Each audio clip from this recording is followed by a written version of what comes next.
Hello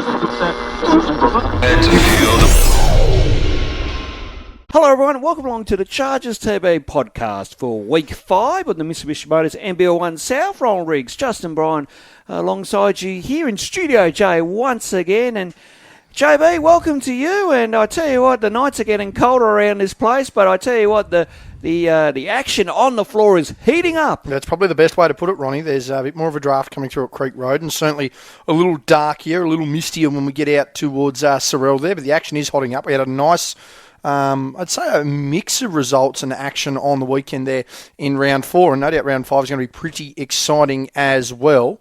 And, yeah, you're right. Nights are getting a little colder, but the action is hotting up, and it's making for a very interesting competition, particularly in the south. Absolutely. Round 4 of the Mitsubishi Motors NBL1 South concluded over the weekend. It was ANZAC Round as well too, JB. And you had the results from the women's game as the Mackay Timber Hobart Chargers once again had a home doubleheader. They did have a home doubleheader, and they went 1-1 on it, Ronnie, which was a slight improvement from last time. Of course, our women getting their first home win, and of course their second win in Tasmania for the year. However, it was a slow start to the weekend, taking on Casey, going down in overtime just when they thought they had everything in control there through the second and third periods. Casey rallied hard in the fourth, got the job done in overtime. Really, really big efforts on the other side of the ball there from Casey, as Hippolyte really played a nice game. Whittinger played a really nice game. Simmons having a really nice game as well. Of course, Ronnie Whittinger probably could have been back-to-back ANZAC Round medalists there over the weekend. She managed to get it done up north. Was really key for them, though, in their win against us on the Friday night. 16 points, 22 rebounds, getting it done. 3 other double scorers as well in Rabati, Hippolyte and Simmons for the Mackay Timber Hobart Chargers, proudly fueled, of course, by Bulk Nutrients. Kayla Steiner with a big game, 23 and 12 with 3s through the assist, steal and blocks column. A really rounded game. 4 of 14, an uncharacteristic off night there for Kayla. 15 to 16 from the line, a lot of production coming from the stripe there. 17 points, Jada Jansen in her first game, and Sierra Walker, 20 points, 6 rebounds, 2 assists. It was just that high dependency on the 3 leaders, honestly, Ronnie, that really hurt them there. Zoe Banks with a quieter night, so probably her quietest game of the season, 6 points, 4 rebounds. Zoe Richards as well, a quiet game, had some foul issues adjusting to the physicality of that game, 4 points, 6 rebounds. But the girls were really itching at the bit to get their first win at home, and they managed to do that on night 2. Headed over to the South East Stadium in Sorrel, another bumper crowd out there supporting us as always, and Jada Jansen in just her second game managed to get the job done, managed to get the ANZAC Round medal as the girls squared 1-1 at home. As the results just slowly load for me here, I don't know how long I can continue to hold off and pause before the internet decides to really disagree with me. But it was a completely different ball game, Ronnie. You could just see the intent was there from the girls from the get-go. Scored the first 5 points, scored immediately off the tip, and you just sort of sense that, hey, we're on there. Of course, the only negative you could really find, real negative out of the weekend that you could find, Coco Aaron suffering a bit of an injury there in a bit of a Stacks inbound play there by Ballarat. She was off in the first term, really didn't bounce back further from there. Didn't see her for the rest of the evening. Haven't got an update on that at the time, Ronnie. You would assume that she's going to be missing games this weekend. But a 1-1 result, really nice for the girls, really asserted themselves as far as, if you come down to Hobart, you are going to, put up a bit of a fight. Obviously, they're not going to be pleased with how that overtime game went. I don't know anyone that would have been too impressed with losing in overtime, particularly with the way they lost. But as far as bouncing back really strongly there on night 2, a really great result. 1-1 over the weekend. Jansen fitting in really nicely. It's going to be interesting to see how they go moving forward. Jada's really found her niche in this team. Sierra's found a niche in this team. Kayla's still clearly the strong point and, A1, you would think. Zoe Banks has clearly adjusted to the level once again. The real question there now, Zoe Richards with that physicality, how does she go with it? I'm not too sure. But they'll have a really good test of that this weekend. Thankfully for the girls coming up this weekend, only have the one game. So it's going to be a matter of really putting your best foot forward and playing a full 40 minutes. And again, you're not going to have time to adjust to that physicality on the round. You immediately need to be, foot on the ground and running. Quite interested to see how you saw the game. both games actually. 1-1, as we mentioned, you really want to see 2-0. Going down in overtime in a tough game, that's rough. But to get a second win, to see Jada come in, foot on the floor, foot on the gas immediately, got to be a positive and a really good outlook for the girls, knowing that one game of chemistry managed to get a win on the board.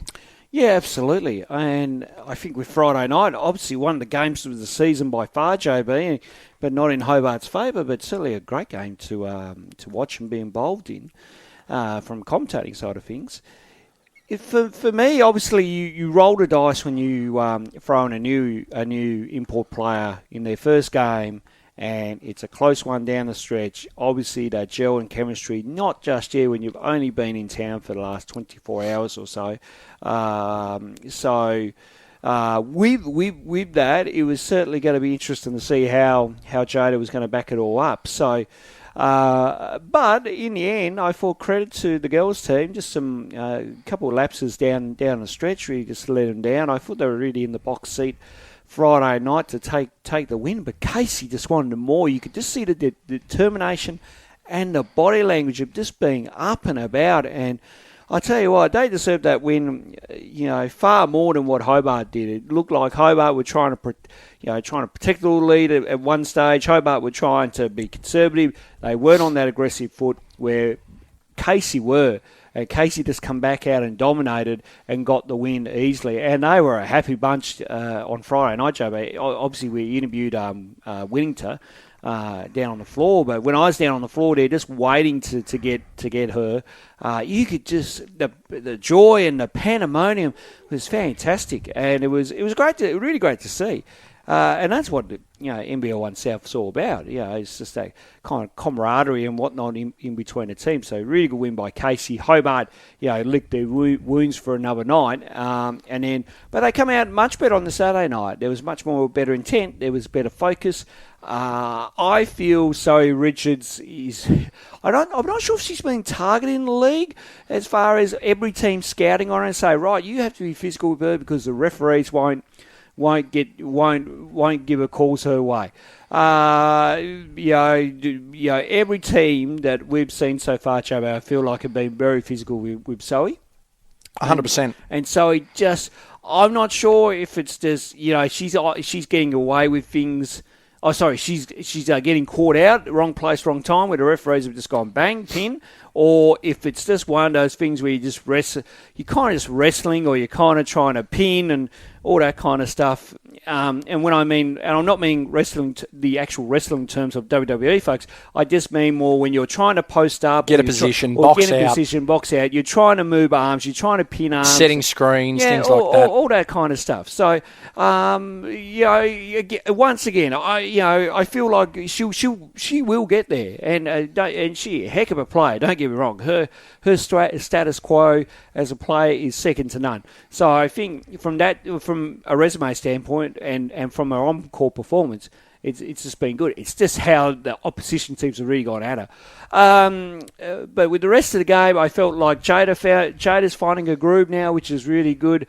And to come up trumps as ANZAC Round medalist in a short amount of time, not a bad job. But of course, when you're an import, you're expected to perform, and that's what she's done straight off the bat. So kudos to her. I think the whole team will start gelling together nicely now, and I think they can make a run at this top 8 or top 4 necessarily. There's been talk about this team once it's fully ready and healthy and ready to go.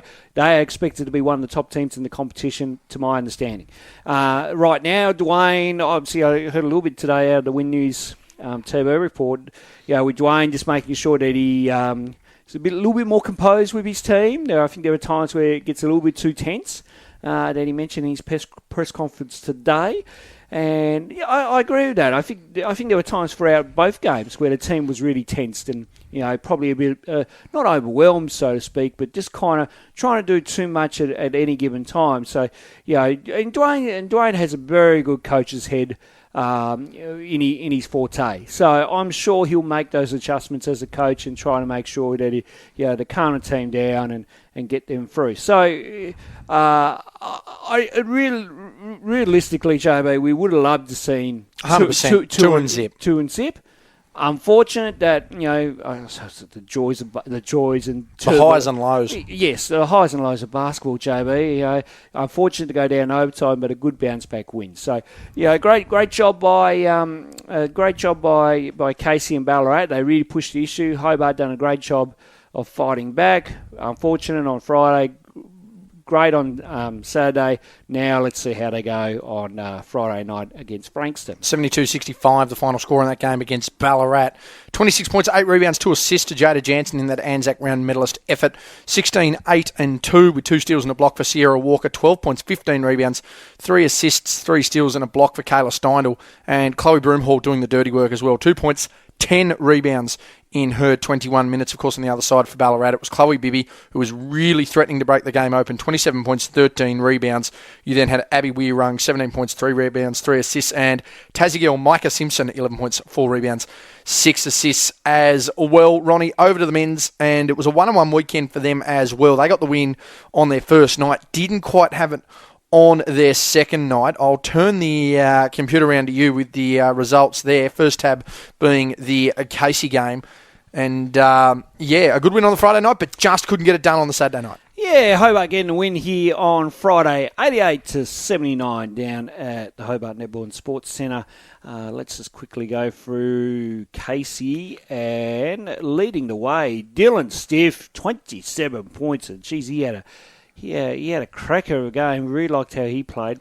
Devin Watson, a former Hobart Chargers player, with 18 points and 5 assists and a couple of steals there for you.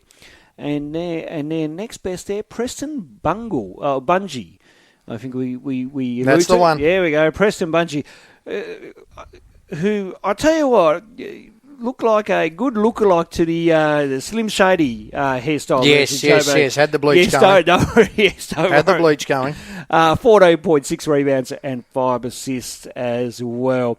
Meanwhile, for the Mackay Timber Hobart Chargers, a good spread of scorers here in this one. Viontae Daniels leading the way with 22 points, 5 assists and 3 steals, and throwing 3 rebounds as well too. Excuse me. Jacob Richards, once again, Mr. Consistent, 21 points, 10 rebounds and 3 assists. And then looking through here, Clint Steindl, who made his debut for the Hobart Chargers, of course, the Jack Jumpers Championship winner as well too, and JB proudly displaying the JJ's Championship winning top as well too, which you can get on by nblstore.com.au, just for a shameless plug. 11 points, 4 rebounds and 3 assists as well too, so good outing for Clint. And then, of course, the president of the Wham Am Jam, thank you, ma'am, Ollie Angerstein, with 10 points, 10 rebounds, a good double-double there. 4 blocks, by the way, mind you, as well, too.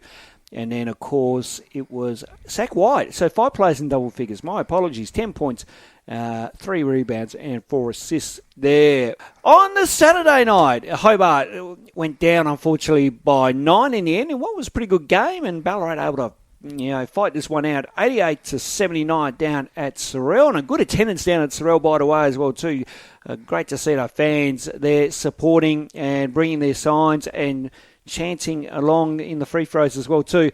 Let's go through some of the scorers for you now, and let's go down to Ballarat. Here we go. Nick Stoddard with 19 points, had 3 rebounds and 2 assists. Here we go. Manchuk, of course, our player of the game and the ANZAC Round medalist. Of course, you can see the interview with Manchuk on Chargers TV on the YouTube channel. 22 points and 10 rebounds, so good work by Manchuk. Then we had Luke Rosendale with 11 points, along with Tyler Rudolph with 11 points. Of course, Rudolph had 7 rebounds in there as well. And for Rosendale, he had 3 rebounds and 2 assists there, so 4 players there in double figures for Ballarat. Meanwhile, for your Mackay Timber Hobart Chargers, Jacob Richards once again backing up another good performance from night 1. In night 2, he had 20 points, 8 rebounds and an assist. Then next best, well, we had Viontae Daniels with 17 points, Ollie Angerstein with 17 points and 14 rebounds, and a good double-double for him. No blocks in this game as well too, which was surprising. Clint Steindl had 15 points, 6 rebounds and 4 assists as well too, so another good outing there for Clint. And when I look at this game, when I look at both of the games, JB, it was It was a tale of two over the course of the 2 nights. Hobart, really found their groove on the Friday night. They shot the ball well. They got their confidence up. They were looking for Ollie down low as per usual. And again, Ollie always a tough commodity to stop. And then everyone chipping in. I thought Clint for his first hit out as well too. Now we're not sure how long he's been training with the team, JB, and I don't know if you've heard anything from the men's camp or not. Or not one iota. I haven't heard anything, but I assume Clint might have only had the one session with the team potentially, or maybe two, depending on if he joined the team on Monday. But I tell you what, for someone that's just come off a championship and hasn't done much over what's hasn't done a thing for a month. Pretty good, and I think fans will be excited about Clint Steinel joining the team, and as we mentioned on the air, JB now makes a bit of a more family-friendly environment. Of course, you've got Carla playing the women's team. They've got the young son Noah running around like no tomorrow and causing havoc, which is always exciting. Yeah, and the kids are involved, which is always good to see. Yeah, and I thought Clint just kind of stepped in nicely with the team, so I think he's going to be a really good fit. And Anthony Stewart does like players that can score consistently, and I think we'll see that from Clint throughout the season. So, and now you add in Terrell Brown into that lineup, which we'll get to shortly. It makes I'd be interested to see how they fare this Friday night, which we'll come to shortly. But a good win on Friday night. And I felt like they win by there 9. And then they went, they were go-to-woe Friday night, which was big, but Saturday they were really pushed and challenged. Yeah. I'll tell you what, JB, 88-79. 88-79. Both games. Mm-hmm. Let's go. Jeez. Well, there you go. I think numerology. Well, I was going to say numerology. I think the big difference in the games, though, Ronnie, and I don't know necessarily. I'm happy to be standing alone on the island with this. I don't think the boys were really prepared to come into a back-to-back night on a sect and be really physically and mentally challenged, because that's exactly what Ballarat did. Ballarat were happy to run the floor. Ballarat were happy to crash. They were happy to contest on dunks. They were happy to go and dunk themselves. They were happy to be physical, and they were not afraid to give a little bit of advice both to senior and younger members of the team. And honestly, they just managed to crack the code against Hobart. Now, we talk about putting a body on Ollie. Majuk is certainly that body to put on Ollie. That was number one. That was big for them. Casey tried it Friday night. Didn't work out too well for the end. I honestly just think that they were pushed in areas they weren't expecting to be pushed. It was a back-to-back. They probably thought, Ballarat got beat, Ballarat last night got beat in a heartbreaking game. I don't think they expected Ballarat to be as up and about after a 4-hour car ride and a tough defeat. And I honestly wouldn't be surprised whether they come in underestimating their opponents. And Ballarat just said, that's not happening today. We're going to come out here, we're going to play our backsides off, and we're going to get the win, because, there was some really big highlights from Hobart, but you could just sense with the crowd, Hobart had hit a massive shot, and the crowd had rise for about 3 seconds, and then it was quiet again. It wasn't a sustained roar as we saw on Friday night, as the energy was going up on both ends of the floor, forcing timeouts, crowd getting involved. 3 or 4 seconds after play, the crowd was silent again. So Ballarat knew, okay, that moment's over. Psychologically, that battle was not there, and they did what a lot of teams fail to do in Tasmania to get wins as well. They had their sixth man up and about. Yeah, they managed to really involve their bench. They were vocal. They had a lot of effort on it. They were interacting with us. So they were very relaxed in what they were doing. And once they had control of that game, you could just sense Hobart didn't have an answer. Now, I don't know whether that's coming off back-to-backs. I don't know whether, there's that real, did they go in underestimating? There's a whole heap of factors. There's probably a lot going on that we don't see.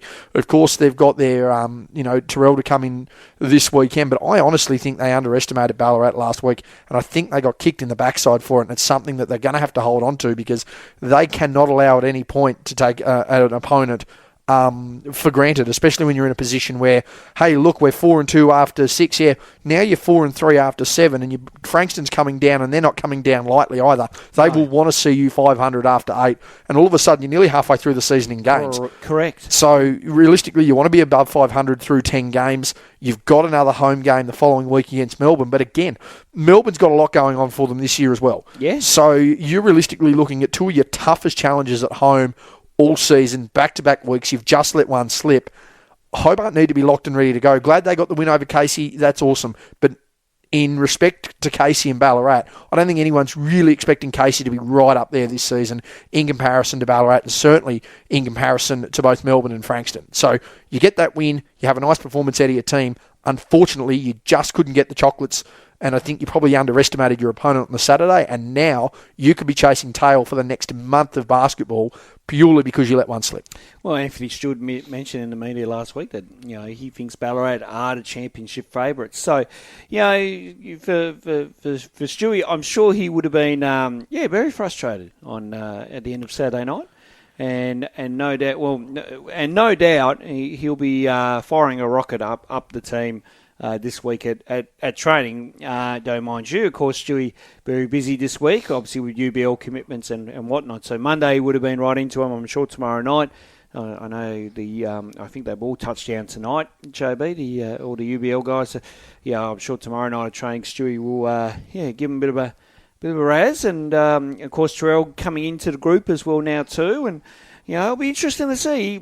Terrell saying that it might be this league might be a step up from what he played in Norway. Now let's keep an eye on. Yeah. We're talking about a bloke who had a 60 piece, by the way, in Norway. Yeah, 61. Just to confirm AJ's report too. You've done a good job with the reporting. I watched Win News early tonight. That's a lot that's coming into this league. Oh, it is. It is, but as you know, JB, imports do take either they come in straight away and they can go bang bang, or they can take 1 or 2 games to get going. Now, granted that we have no home doubleheader this weekend, and there's only the one single game. So, what can Terrell produce within 48? Well, he's been with the team since Sunday, really. Yep. So he's had a training run Monday. He'll have a training run tomorrow night. I assume he's been getting shots up in the interim as well too. So I expect Terrell, hopefully, now that he's had a few days under his belt and acclimatised to the weather here and all the adjustments, I think he'll be ready to go. So really looking forward to seeing how he plays on Friday night, and the question will be, does Anthony Stewart put him into the lineup, or does he come off the bench? If he's coming off the bench, don't bring him over. Don't bring a player for me. You do not put a player who has had 60 points in Europe off the bench in his first game. If he's here ready to go, no way. I would not want to be the player, I would not want to be the player agent that would have to have that conversation, or the player that would have to have that conversation with the club if they were coming off the bench after being as highly touted as they are. Clint Steiner will be good to be back in there as well, and that may be what causes, a little bit of angst. I mean, what are you looking at right now? You're looking at Vionte, you're looking at Joe, you're looking at Jacob, you're looking at Ollie, and you're looking at Clint. Okay, do you have to realistically look at it and say to Joe, hey, Joe, maybe we're going to bring you off the bench to try and warm up a little bit? And that's not throwing shade at Joe, but Joe's had a little bit of a quiet week, I think we'd say, over the last couple of weeks. Really found his flow on the offensive end on the Sunday on the road trip, distributing, had a quieter homestand last week. Does Joe work as that guy that can just come on and shoot and say, hey, don't worry about getting into your offense, get on there, get some shots up? It's, you look at Geordie Hargrave. Well, Geordie works a lot better when you just say, mate, come off the bench, go and get rebounds, be a body. Does Joe work into that sense of a six-man? Does Richo need, a bit of a quieter spell? Do you run a small ball lineup depending on how Ollie's feeling with his knee? I'm not saying Clint would want to come off the bench, and it would be a really big call to bring a NBL championship captain off the bench. But does Clint look at it and go, hey, look, I can really, utilise myself a little bit more as a shooter coming off the bench with the flow of this team right now? Who knows? I think it'd be really, really interesting and a really bold call if an import of Terrell's nature was brought off the bench. Whether he does, I don't know, but I would not want to be on the receiving end of the player agent or the player if my guys had 61 points coming from Europe, highly touted with a news story, and brought off the bench. I think there's more to playing in that sense. I think there becomes a lot of PR of, geez, this guy's so good, we've brought him in as a reserve. So, very interesting. I think he gets the start. You've got to at least get him a feel for the game. Yeah, you do. But at the same time, who knows? But I would be very shocked if Terrell was coming off the bench. And I think we all would be as well too, JB. Obviously, we throw that question out there for the sake of the show and the podcast here. So No, very well put. Let's plug the social media, then we can preview. Let's preview, and then we'll preview Friday. Let's go Friday for night. it. We're kind of half preview Friday night with Terrell reading the men's side of things. But anyway, you can keep up to date with all the goings on here at the McKay Timber Hobart Chargers by our social media, which is going gangbusters at the moment. And we heard today, JB, apparently the league are quite impressed with us, which is, I'll tell you what, geez. Been a minute. It's a nice compliment. Been a minute. Yeah, absolutely. And of course, where you can find all the good content and whatnot, and even this podcast as well too. You can give us a like on Facebook. You can follow us on Twitter. You can follow us on Instagram, and you can subscribe to the YouTube channel where you'll find this podcast as well too. So don't forget to keep up to date with all the goings on here for your McKay Timber Hobart Chargers. Now, just quickly, JB, let's give this ticket thing a really good plug, and then we'll preview Friday night. Get your tickets by Intix. Link will be in the description and all over our social media. 100%. Get along. I'll tell you what. They're going like hotcakes. It was packed at Sorrel on Saturday night. Now, for this Friday night coming up, I believe courtside seats are now being available as well too, JB. Yeah, so you can get yourself some courtside seats. We've got family packages. We've got concession. We've Absolutely. got kids under 14 with their prices, adult prices there. There's plenty going on. I'm not sure whether we're doing boxes at Sorrel. That's something I would need to check, but I know I definitely know we've got courtside seats going. So whatever you can do, get onto Intix, check out the link. They are going like hotcakes. There is an announcement that has already been made, so I will preface it with congratulations to the winners of our comp on Facebook. And of course, though, you can go and check out the Facebook page to see our winners, and of course, keep your eyes peeled for future competitions. But Ronnie, they are going like hotcakes. It is sensational. Very much need to get in and get your tickets for any game out at Sorrel. That's for sure. Absolutely. No, they pack it out there, and like I say, we've been very positive about the Sorrel community coming out and supporting the team, and for both teams actually, women's and men's. And no, it's been great down there. It's been fantastic. Like I say, if I was just a paying customer, I'd say take my money right now. I want to get down and see the McKay Timber Hobart Chargers in action in both the games, because I think with the lineups they've got now, it is must-see NBL Mitsubishi Motors NBL 1 South action down at Sorrel, or even at Creek Road for that matter of fact as well too. We're back at Creek Road next Friday night for the Melbourne Tigers game, which we'll preview a little bit more in next week's podcast of the show. But get on down there, folks. I can't stress that enough, and JB can't stress that enough as well too. Like, come on down. Hey, you could say hi to us. You could say hi to the team. You can say get a photo. See Rex. You see Rex the Rhino. He'll be plodding around. There was another mascot flying around the place last week as well. Absolutely, being ANZAC Round. Great venue down there. So get along. But get along this Friday night as well too. Tickets are going fast, so get down there. Come see the Steinels. Come see the Zoe Banks. Come see the Chloe Broomhorse. Jada Jansen, Terrell Brown, Sierra Walker. Yeah, absolutely. These up and coming stars. Some of these players are trying to get to the NBL, WNBL. Come on down, show your support. Get around it. We take on the Frankston Blues, who are one of the form teams coming into the league right now. Course, headlined really by, they've got a couple of good players in both their teams, JB. We'll preview the women's game as you work your magic on the laptop here, just to get the ladder positions up, and let's see where they landed. Just having a look at the ladder here, looking at the women's there. Frankston 1-5. So the only team that is now defeated in the women's competition is Kilsyth, 0-6. They're 1-5. Casey all of a sudden are 2-5. So if you're Hobart, you're also not wanting to go into another situation where, hey, we're taking on a team that's got one win. Geez, they've got nothing to lose.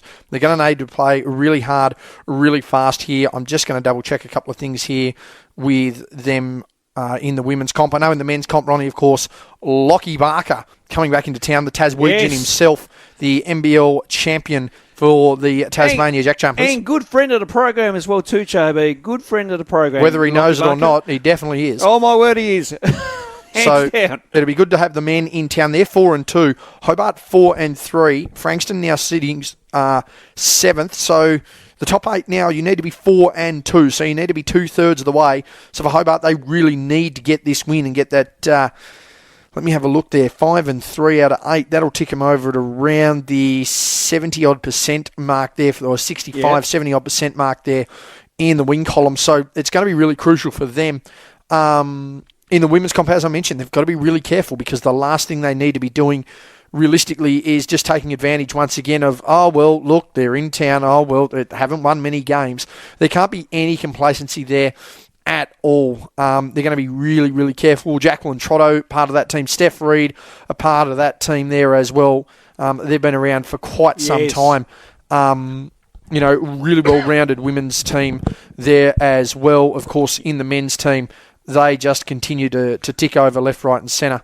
Just waiting for them to come up on JB's laptop. Yeah, waiting for them there. We'll just go back to that one more time. As I mentioned, Lockie Barker, the real key there with their men's squad, particularly from a Tasmania standpoint there as well.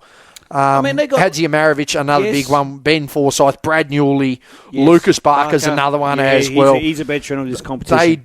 They do not stop. No. And they are a really competitive team. Corey Hastings, we saw him last year. Yes, we did. He continues to step up as well. It's going to be really interesting. Realistically, if you are Frankston and you're coming into this venue, you've seen how both sides have played, you are looking at the fact that your side could come down to Hobart and get 2 wins, one in the women's, one in the men's. I don't think it's out of the reach there for Frankston. For Hobart, though, you've got to be wary of that. You can't sit there and go, oh, well, the women's have won one game. Yeah, well, Casey hadn't won a game last week. Correct. And all of a sudden went 2-0. Yes. The men's team there, Ballarat.